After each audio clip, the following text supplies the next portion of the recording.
Hello, everyone. Hope you can hear me well. I never liked microphone. I look like one. So, I'm Babak Jani. I've been known as Babby. I'm head of the skills at Film London, mainly dealing with Metro London Skill Cluster funded by BFI and National Lottery Fund, along other things which is related to the crew and crew development. I am pleased to have a wonderful group of guests. I will ask some questions. They are mostly open to the group. I'm not going to go individually unless something comes up in the discussion that I can just directly point at you. But now is the time, I guess, to start introducing yourself and then just maybe give a bit more information about what you do and your roles. Thank you very much. So I'm Merton. I'm one of the co-founders of Paradox House. We see ourselves as a content studio, although we, at the moment, as a boutique company, only do film and advertising. We call ourselves a content studio because 10 years from now, I'm pretty certain that our definition of feature films is going to be very different. So by being a content studio, we are ensuring that we are going to be adaptable to the many changes that I'm sure are going to come out over the next few years. In terms of films that we've had this year, we've basically prototyped what we call our development incubator to align what buyers are looking for with our content or creative output. So we had one film this year called How to Date Billy Walsh, which was #2 on Amazon for 3 consecutive weeks. And we just have The Beast Within, which has been out in the US, where it was #1 on Hulu, and is #3 on Paramount Plus in the UK, and it's about to be released internationally from the 23rd.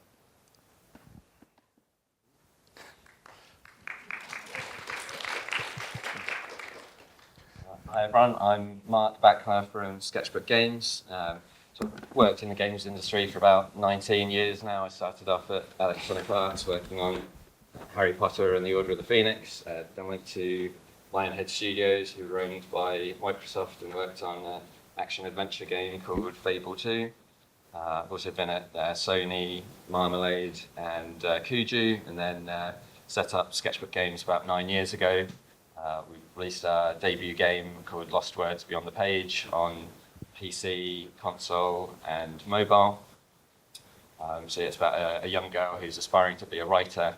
Her gran is helping to mentor her. Then when her gran gets ill, the girl is using the fantasy world that she's writing about as a means of coping with what she's going through in the real world. So it's got a narrative that was written by Rhianna Pratchett, who also worked on a couple of the Tomb Raider games and Overlord and Heavenly Sword. And now we're working on a new first-person narrative game about mental health.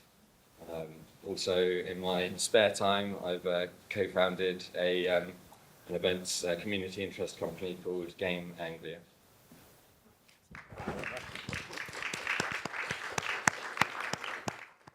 Right, okay, so I'm Kamilla Hodøl. I'm the co-founder, co-managing director, one half of Elation Pictures, which I established with Emily Geoffroy 8 years ago. I think it feels like yesterday, but 8 years ago. We are a bit more of a kind of classic film production company where we focus mainly on feature films, and we have done service productions over the years, but now are mainly doing our own films. We have a feature called The Dam that's coming out in the UK and the US in January that we did with the support from the Global Screen Fund. And we focus, I think, on very director-led projects that we are very hands-on in, and in general tend to do the 5 to 8 years schlep that means. But are very excited to have some support from the Global Screen Fund to do a new strand within our company that, it's coming. It's coming. Thank you. I was going to say no round of applause for Kamilla. I'm Reece Cargan. I'm a producer at Randan and Bombito, based in Glasgow in Scotland. I set up my company in 2017, which was Bombito, and it was a one-man band. It was just me doing everything. I got a bit of success, and my niche, if you like, or what set me apart was that I mainly worked with queer identifying writers, directors, telling those stories. And I got quite a few things in development, but found it harder to push through, as everyone, to production. Along that time, I was doing commercials to pay the mortgage, and met James, who's now my business partner, and he worked as the exec for MTP, which is one of Scotland's biggest commercial organisations. We talked about merging because MTP were known as a commercials organisation. I was known as this small one-man band, queer identifying indie, and we merged with, thanks to the Global Screen Fund and the Business Development Strand, to use some of that money to pool resources, merge slates, and take on a development person. So because of that, in 2025, we've now got 4 feature co-productions coming out in cinemas, one of which was supported by the Global Screen Fund called Leonora and the Morning Light, and that was a 5-way co-production between Mexico, Romania, France, Germany, and the UK, I think. Yeah. Excellent. Thank you very much for the introduction. The first question I have is open to all of you, is about the impact of the UK Global Fund. And the question is how this funding is actually impacted your journey into breaking into international marketplace, and also if you can give some example about how it helps you to grow revenue or reach audiences or forge meaningful partnerships. I can jump in first. For us, one of the things it allowed us to do was to take the PC and console version of Lost Words and put it on mobile, so you take it to the iOS and Android Google Play store, so that we could reach a whole new audience and new markets of people, which made a big difference, and sort of a lot easier for people to access the game. Not everyone has a console or the right spec of PC, but most people have a smartphone in their pockets. So definitely helped get the game out there more. Also helped allow us to attend global events like the Game Developers Conference, where we could speak to different international partners. It allowed us to start development on working on a new IP, and then sort of allowed us to speak to people about that and to explore new opportunities. Excellent. Thank you very much. Anyone else? Well, I mean, first and foremost, thank you to the BFI, because it gave us, as a very new company, a lot of credibility within the sort of international scene. And in Europe, especially, where Film Institute money is practically the only way to raise funding, it's great to be able to put ourselves forward on that. From our perspective, development is one of the sort of hardest sort of parts of the sort of process to sort of get across. So the Global Screen Fund allowed us to basically build a system or process that allowed us to not have to put an enormous amount of time and resources to effectively pre-package using effectively a hit and hope approach that these projects are going to actually get made with the right partners. So what we try to do is we try to align ourselves with stakeholders, buyers, in terms of exactly what they're looking for within the market, and also directors and actors, and effectively matchmake everything as early on as possible in the process before we even go forward into scripting. Excellent. Thank you very much.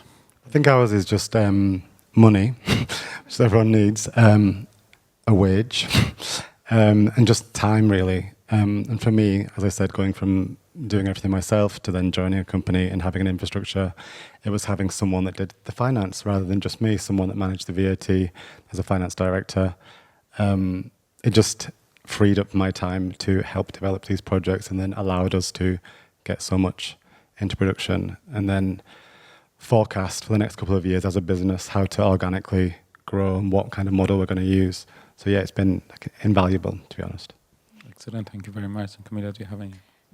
No, but well, I will say in regards to the Minority Co-Production Fund, because that was kind of the first thing, our first connection with the Global Screen Fund, and for us it was just essential because as everyone has mentioned on that previous panels here as well, there is a limited amount of doors to knock on, and particularly for doing first features or ambitious kind of international collaborations, which we tend to fall into.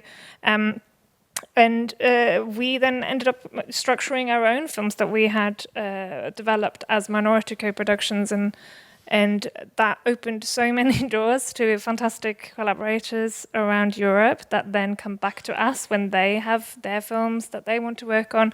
And those kind of smaller gigs or smaller collaborations are so essential for our sustainability, and I don't think we would have had any of those, whether they rely on the fund directly or indirectly, if it hadn't been for the fund. So, excellent, thank you very much. Next question is about shaping the future of storytelling as emerging voices. How do you see yourself and your work contributing to reshaping storytelling across all the mediums that you're working?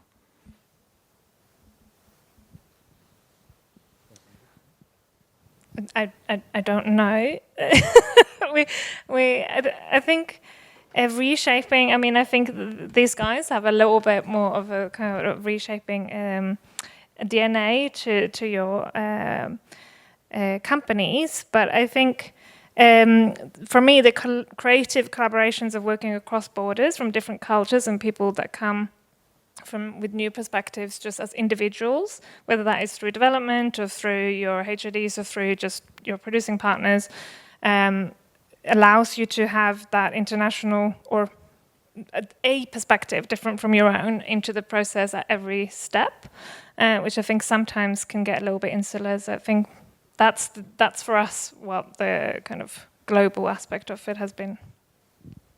Excellent, thank you very much. For our new project, so the sort of structure of the game is the player character is sort of going into this virtual world where they had a group of friends sort of 10 years ago, and they've all kind of lost contact, but then it's sort of they're like reconnecting when there's big news about this a change in this virtual space. And there's sort of 5 characters with very different backgrounds, and so the plan for sort of taking this structure was to allow us to have quite diverse characters, so we could explore several different stories within the context of the one game, and then sort of tie them all in together. So we're still quite early stage with it, but we want to make sure we're speaking to the right partners, and also for like the voice acting, make sure we get the right people and speak to them early enough that they can help shape the stories and not just be sort of delivered a load of lines and said read these, and they can actually help guide and influence the development. Excellent, thank you. With our development incubator, we obviously, with the Global Screen Fund, we were able to prototype it with the 2 films I mentioned earlier, and we're looking to launch that officially next year. Inclusivity, diversity is fundamental and the backbone of what we're trying to do. And I think the way we're trying to look at it is that rather than looking for a needle in a haystack, we're trying to build a net to capture the right types of projects that are going to appeal to buyers. Excellent, thank you very much. I am going to follow up on that question actually by asking, it's mainly about supporting the emerging talent. Of course, finances, excellent, it's great help to allow people to start producing and their voice being heard. But alongside the finances, what kind of support apart from that do you think is essential in order to help people, especially from underrepresented groups, in order to start the production, start developing companies, start developing new initiatives? to get to the place that you are? I think fundamentally you need more diversity at the top. Like commissioning people need to be diverse and understand diverse voices and points of view. Otherwise, it never gets filtered down. That's the ideal world. I just don't know how to get there. I'd say that I think, you know, with the BFI's support, diversity has come an extremely long way when looking back even like, you know, 10 years. But maybe the area where it could catch up is every conversation with buyers is that they never want to take a risk. Is there any way to incentivize buyers to take those risks? And who out there is going to be the next Mubi?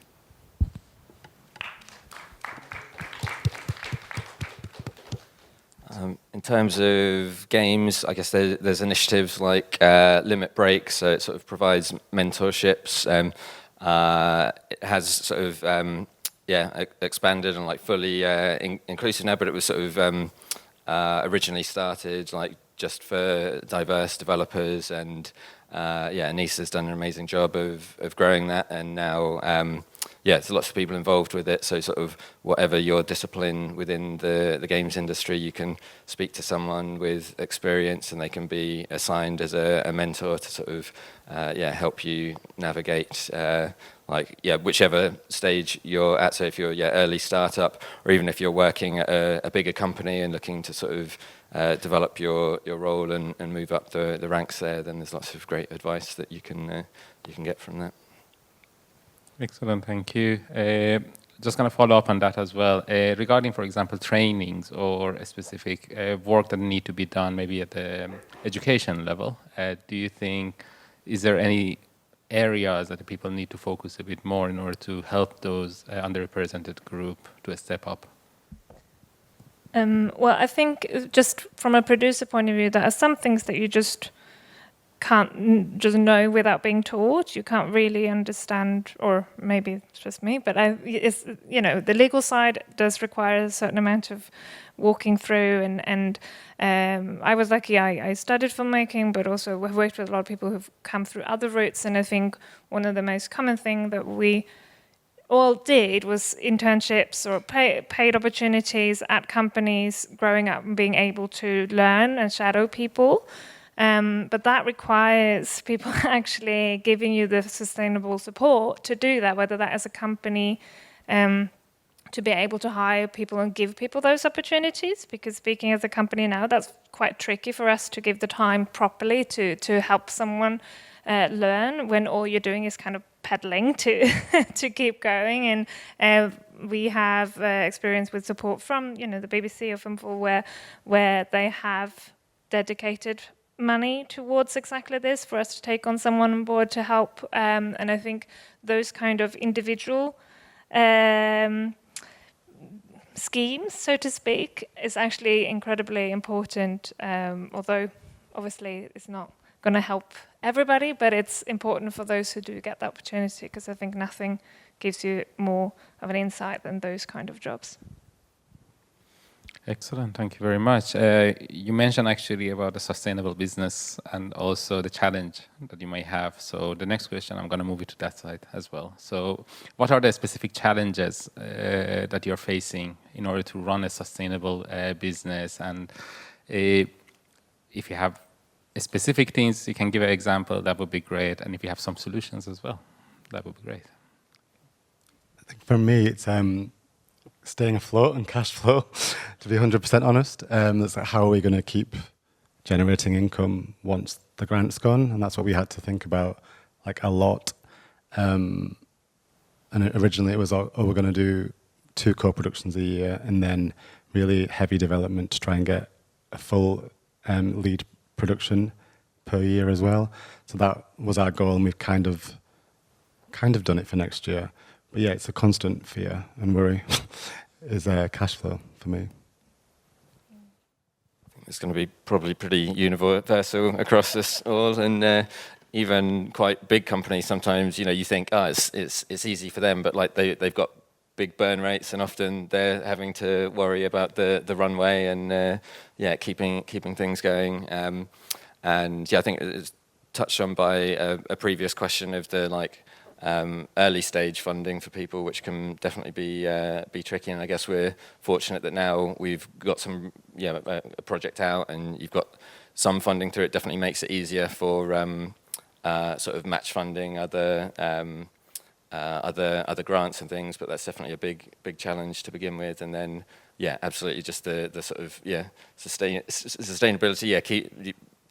And in games, discoverability is very tricky as well, of sort of getting your game noticed and out there. There's thousands of games coming out every year, and it's sort of growing exponentially. So it's brilliant that it's there's all these tools that sort of make it easier than ever to make a game, which we benefit from. But then it also means you're then sort of battling against floods of thousands of other games and trying to do something different and stand out, and games that would have sold a lot of copies had they released a few years ago can really struggle. You see games that incredibly high quality, really excellent, but that sort of just don't find that audience that they deserve. And there's sort of a lot of luck involved as well. So I guess that's a big thing of looking for the right opportunities and putting in the hard work to sort of make some of that luck yourself, of pursuing all these different avenues and just getting the game out there as much as possible. I mean, financial stability, but I think maybe more specifically, I think one of the hardest things from a boutique production company point of view is the run rate between projects. I'm sure there are many producers out there who probably only achieve one feature every 2 years. If you're achieving even 2 films a year, there's still a gap of 6 to 9 months between each project, and you effectively have to survive for that entire period, which I think makes scalability within a sort of corporate structure extremely hard. And it's pushed us into a direction where I think thinking in terms of transmedia and how to effectively capitalize on different revenue streams beyond theatrical, because theatrical is not the most lucrative for independent films. No, I think you mentioned in terms of scalability. I mean, for us, it's just been to be as flexible and as nimble all the time, and don't get trapped in having a big overhead, or don't get trapped in those kind of, when you're a mouse running on the wheel and you're just kind of spinning. So I think so. That's kind of been our solution all along, is to kind of step in, do co-productions, productions when we need to, because we've been able to stay lean and do that. But that does affect what I said earlier in terms of being able to then give opportunities to new generations, and you end up becoming increasingly brutal in the amount of projects you can take on, etc., because you just have to protect your own time so much. And I think that's the thing that makes my heart bleed when it comes to then being able to support new voices. You do become quite brutal in your selection, and that's difficult, because who is going to give them time if a small company like us can't do that? So that's sad. Excellent, thank you very much. You mentioned slightly about working internationally, working with different organizations around the world. My question is, how do you get the information? Where are the best places to go to create those links and contacts? And also when you're producing something and you want to produce this to the audience, what kind of strategies you have to introduce this more globally? I can say, I'm going to do a little plug for ACE Producers here, because I am doing it this year, and it's a really great program if you want to get to know producers from all around Europe and the world. But I think those kind of cross-national training schemes, whether it's Berlinale Talents or, Ava or ACE, etc., are great ways of getting to know good people, and then at one point you might want to work with those good people. I think for us it's always that order, and then I think, I would say that Iave for me was your ACE. It was where I met Danitza for the first time, and people were saying we co-produce with this guy, but I wasn't eligible at that point, so I made that film anyway with the Netherlands, but then I was eligible to apply for global screen funding. But yeah, Iave, and then the film market calendars dictates, Berlinale, Cannes, and because I do documentaries as well at IDFA, so those kind of places throughout the year, and then just meeting up with a cohort, and they're the kind of people that they're a stamp of approval that you're going to co-produce with. And I suppose that the Global Screen Fund also gives you that stamp of approval, like Mike Goodrich said as well. Well, the last two films that I mentioned earlier are both British films with British creatives and fully financed through the US. As a company, we employ more of the let's say US model, which is effectively to pre-package or have pre-sellable packages where the net value of whatever talent you bring on effectively, with tax credit, et cetera, effectively closes a finance, and we avoid equity at this stage of the industry at all cost. But the value of having a development incubator is that rather than the more traditional route of building a budget based on the appropriate budget required for the film, we use a development incubator to think creatively of how to adapt the script to make it feasible within the budget that is being allocated to us.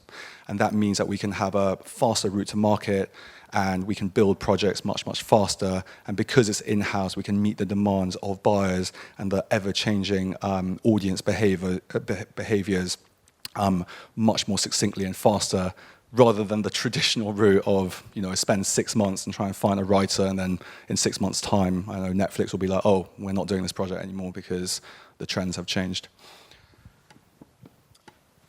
For video games, I guess there's some online resources like Indie Game Business, when they've got sort of a list of potential publishing partners, and provides hundreds of different options and a bit of information about each of them and some contact details.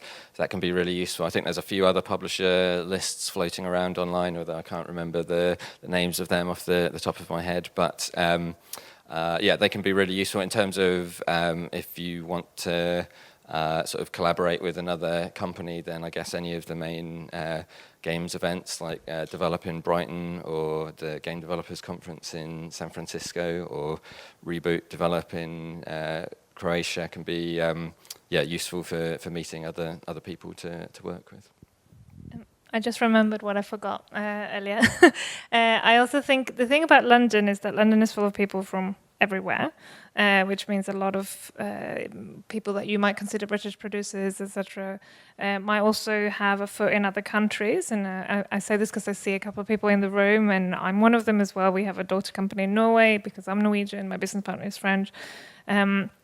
And I think if you don't necessarily have the time to go out or spend a lot of time at markets or schemes, etc., just talk to the people that you already know. They might already have great insight in specific territories, and work backwards from there. I genuinely think it's all about working backwards from the people rather than going to chase the specific money, because the money will change all the time, especially soft money. So try to find the good people that will help you at the right time, I think. Yeah, I would wholeheartedly agree with that, because I can see lots of Scotland-based producers in here as well that I know have produced with lots of countries all over the world, so I don't have to go very far to ask advice. Excellent, thank you. And follow up on that as my last question as well would be, if the people here, anyone here wants to follow up in the route that you went, what kind of advice can you give? And to the decision makers, what kind of requests do you have?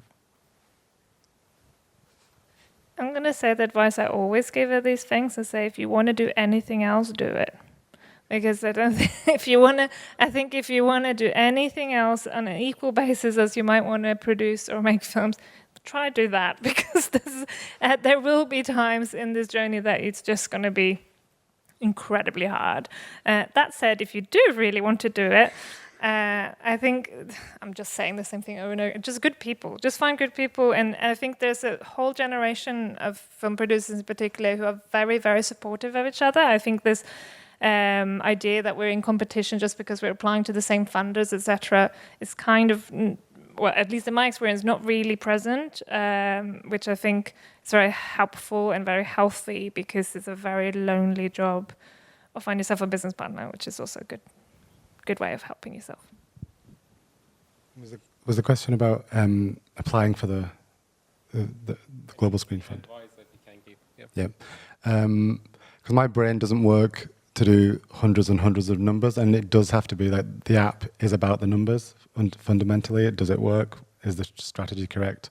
So we worked with a business consultant, and I thought that was invaluable use of resource before applying, because it made sure that we had a really watertight application. So if anyone's thinking of applying, I would suggest working with somebody who's more of an expert than you are if you're weak in certain areas. Mine was forecasting. But yeah, it worked, obviously. Excellent, thank you. Prior to co-founding Paradox House, I went through what I can only describe as my 7 years in the wilderness, producing art house movies, which we got every accolade from Cannes, Sundance, Berlin, and it didn't mean anything beyond those lovely awards, because ultimately it didn't make for a sustainable business. I think the biggest advice I would give to anyone at our level is to switch one's mindset from being effectively a technician or an engineer who cares deeply about the craft, and think more in terms of how to grow and scale a business. Excellent, thank you. I guess sort of for developers, game developers, getting your project in front of people and getting that feedback, seeing what they like, seeing what they don't like, and then making sure you can iterate on it as much as possible, and sort of testing out small chunks of it, and not just going on what people say, but looking at their reactions and the bits that they love, the bits that they don't seem to enjoy so much, and then allowing that to sort of shape your direction. Excellent, thank you very much. I have probably personal question a lot, so I'm trying to catch up with you later, guys. So that will be there. But I'm going to open it up to the floor. So I'm not sure how much more minutes we have. Okay, 5 more minutes we have, so we can open it to the floor for further questions.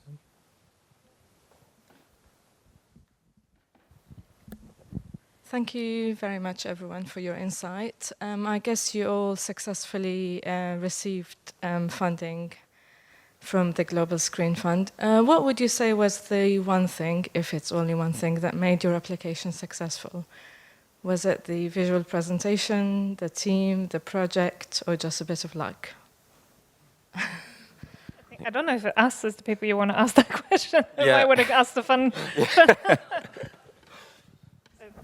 But for the business development, which is slightly different from the individual kind of minority co-production fund, etc., I think it's clarity of what you really want to do, because it's very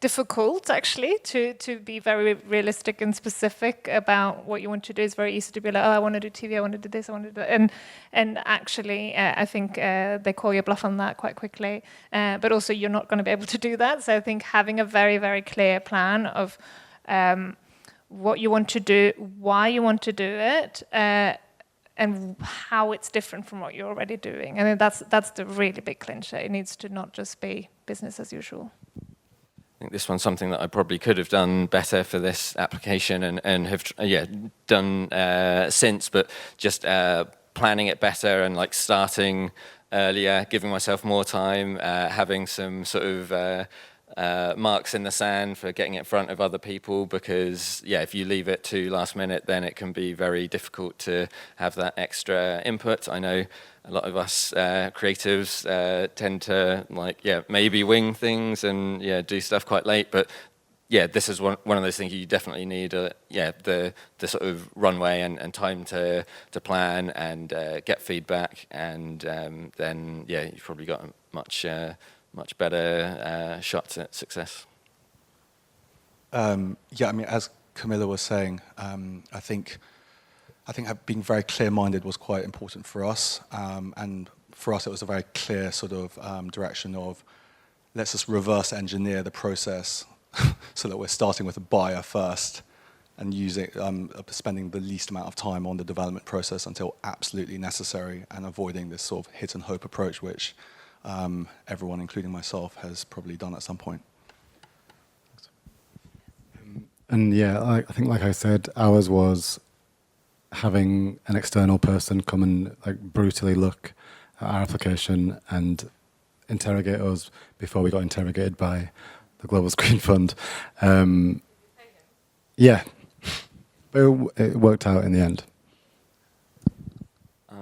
I'm based in Suffolk, and there's a Suffolk and Norfolk innovation grant mentorship project, which helps with advising people for grants. So there might be some regional support things. So that was really cool because it was sort of fully funded support. I found out about it after this application, but used it for an Innovate UK application. So if there's something like that in your region, then it can make a big difference. I should say that we found this person through, there's a strand in Scotland called Focus, not like Focus London. I think maybe it's related, I don't know. But we got free support from a consultant, and that's how we met this guy. And then he did some work on that, and then we paid him not that much afterwards. The person we ended up using through that project was called David Kay, who has his company Grant Flair. He did an amazing job. He sort of had spreadsheets for everything. It was super organized, and it was working with him that allowed me to sort of have these check-ins, and I said I would do a thing by this date when we would have our next call, so that really helped with sort of providing the structure. So definitely recommend Grant Flair. Excellent. Thank you very much. One or two more questions, if anyone. Thank you. Merlin, you just touched on something that was actually on my mind a moment ago when you talked about the critical success of your art house films, but then you sort of realised that only got you so far, and so you moved to what you described, I think, as a sort of more business-like approach, which is completely understandable. You want to get your work more widely seen. And I already had a question in my mind about what are the artistic compromises of the sort of approaches you're talking about, because you've all been talking about this, but you in particular were talking about at the early stage, where's your project going to work, how's it going to fit in with what people are looking for. That all absolutely makes sense, but what's the level of artistic compromise? Do you find yourself having to make some quite difficult decisions on where your ideas are taken in order to get them made? Well, look, I'd say that we are constantly improving the system, and it's actually one of the hardest sort of elements to balance. But I'll give The Beast Within as a primary example of how we achieved it. On The Beast Within, it was a very personal story about domestic abuse based on the writer and the director's own personal experiences as a child. And obviously, as you can imagine, it didn't have huge traction from financiers. So what we did is we transposed it to a werewolf horror and ultimately got all the sort of heart and soul, you could call it the creativity if you want, or the sort of essence of the original story, but we just transposed it into something that had a bit more of a, let's say, global appeal. Just to say on that front that I do think that, there's ways of, imagine almost like like different dials, tone, pacing, perspective, characters, not to sort of be too sort of, breaking it down too sort of cleanly, but I do believe there are ways of creatively aligning projects that have more, let's say, underrepresented themes or characters and still making it work within a more sort of mainstream capacity. Excellent. Thank you very much. I guess our time is up. Thank you very much again, guys. Merlin. Thank you. Yes. Thank you. Mark, Kamilla, and Reece. Thank you very much, everyone. Bye.